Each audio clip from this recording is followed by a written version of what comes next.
আজ ভেবেছিলাম যে রান্না আজকে করব না।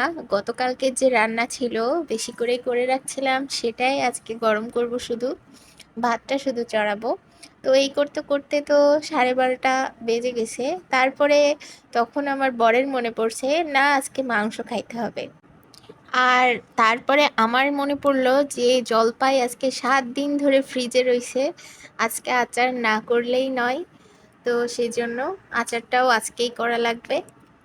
তো এই ভেবেই রান্নাঘরে এসেই প্রথমে আমি জলপাইটা সিদ্ধ বসিয়ে দিয়ে মাংসের মশলাটাও কষিয়ে নিয়েছি। সব একবারে ব্লেন্ডারে ব্লেন্ড করে নিয়েছিলাম, পেঁয়াজ রসুন আদা জিরা সব কিছু। তারপরে মাংসটা ভালো মতো এই যে কষিয়ে নিয়েছি। কষিয়ে নিয়ে আহ, খোলা আঁচেই প্রথমে কষিয়েছি ভালো মতো। তারপরে তেল ছাড়লে আমি পানি দিয়ে দিয়েছি কষানোর জন্য। আবার প্রথমে পানি ছাড়া কষিয়েছিলাম, আর এবার পানি দিয়ে কষিয়ে নেব। আর কষা কষাই রাখবো মাংসটা। তারপরে এই যে ঢাকা দিয়ে এবার চলুন, মাংসর পর্ব শেষ। এবার জলপাইটার দিকে পুরোপুরি নজর দেব। জলপাইটা দেখলাম সেদ্ধ হয়ে ফেটে গেছে, যেহেতু 7 দিন এনে রাখা ফ্রিজেই ছিল। তারপরে 1.5 চামচ মতো পাঁচফোড়ন, আর ফ্রিজ খুলে দেখলাম যে শুকনা মরিচ 2টা মতনই আছে এই টুকরো টুকরাটা। আর এখন যদি ওর বাবাকে বলি, ওর বাবা মাত্র তো বাবুকে নিয়ে বেরোলো আমাকে সাহায্য করার জন্য, এখন আসতেও পারবে না, তো ওই 2টা শুকনা মরিচই দিয়েছি। তো প্রথমে হামানদিস্তাতে দেখলাম তো তাড়াতাড়ি হচ্ছিল না বলে আবার হচ্ছে ওটা বেটেই নিয়েছি। আর গরম জলপাই হাত দিয়ে ভর্তা করে নিতে পারিনি, সেজন্য এই যে হামানদিস্তার হামানটা দিয়ে ভর্তা করে নিয়েছি। এবার প্যানটা ভালো করে গরম করে তাতে আমি এই যে ½ কেজি সরষের তেল নেওয়ার ছিল, আমি অর্ধেকটাই দিয়ে দিয়েছি। আর 2 চিমটি মতো পাঁচফোড়ন দিয়েছি, যেন তেলে পুরো গন্ধটা ছড়িয়ে যায়। তারপরে এই যে ভর্তা করে রাখা জলপাইটা দিয়ে আমি 2 মিনিট মতো একটু ভেজে নিয়েছি ওলটপালট করে। আর আমি একটু মিষ্টিটা বেশি খাই, সেজন্য একটু চিনিটা বেশি দিয়েছি। আপনারা চাইলে আপনাদের পরিমাণ মতো দিয়ে নেবেন। আর সামান্য হলুদ দিয়েছি, স্বাদ মতো লবণ দিয়েছি, আর মরিচের গুঁড়া দিয়েছি 3 চামচ। তারপরে যে বেটে রাখছিলাম না ভাজা মশলাটা, সেটা দিয়ে দিয়েছি।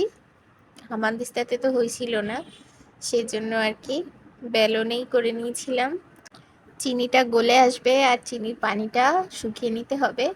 অনেকে দেখলাম যে রং ব্যবহার করে, তো আমি রং ব্যবহার করি না। আর এইদিকে জলপাইটা করতে করতে মাংসটাও একদম হয়ে এসেছে। তো যা বলছিলাম আর কি, আমি তো রং ব্যবহার করি না।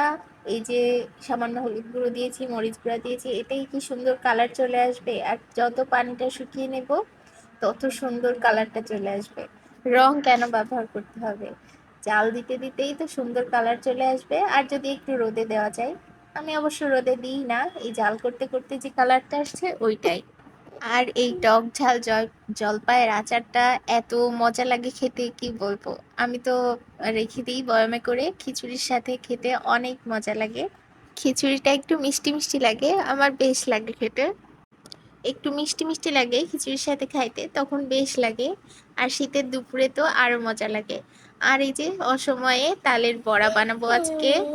তো তালের গোলা নিয়েছি, আর 1 কাপ হচ্ছে চালের গুঁড়া, আর 1 কাপ আটা নিয়েছি, 1 কাপ চিনি, মানে এই বাটি আর কি, 1 বাটি। তারপরে স্বাদ মতো লবণ নিয়েছি। আর আমি না পানি ব্যবহার করব না, এই যে তালের গোলা ওটার সাথেই বেশ ভালো মতো আমি গুঁড়াগুলো মিশিয়ে নেব। আর দেখুন যত ফেটাবো তত হচ্ছে একদম স্মুথ হয়ে যাবে। তো এটা করতে করতে বেশ সময় লাগবে, 5-7 মিনিট মতো সময় লাগবে। আর যদি বেশি ঠান্ডা থাকে, আমারটা একটু ঠান্ডা ছিল, হাতটা একটু ঠান্ডা ঠান্ডা হয়ে যাচ্ছিল। তারপরে তেল গরম করে ভেজে নিলাম আর কি তালের বড়া। কি সুন্দর ফুলকো ফুলকো যে হয়েছে, দেখে কি যে মজা লাগছিল দেখতে। আর খেতে তো দারুণ হয়েছে। আমার মেয়ে আবার এই পিঠাটা খেতে অনেক পছন্দ করে। তালের বড়া বলেন, পাকান পিঠে বা তেলের পিঠে যেটাই বলেন, লুচি, এগুলো বেশ খেতে পছন্দ করে। তো ওর জন্যই বানানো হয় আর কি। এখন আর মনে হয় না নিজে করে নিজে খাই। পরিশেষে কথা হলো, আপনি যতই চাইবেন রান্নাঘরে না যাইতে, রান্নাঘর আপনাকে ডাকবে, আসো আসো আসো। আল্লাহ হাফেজ।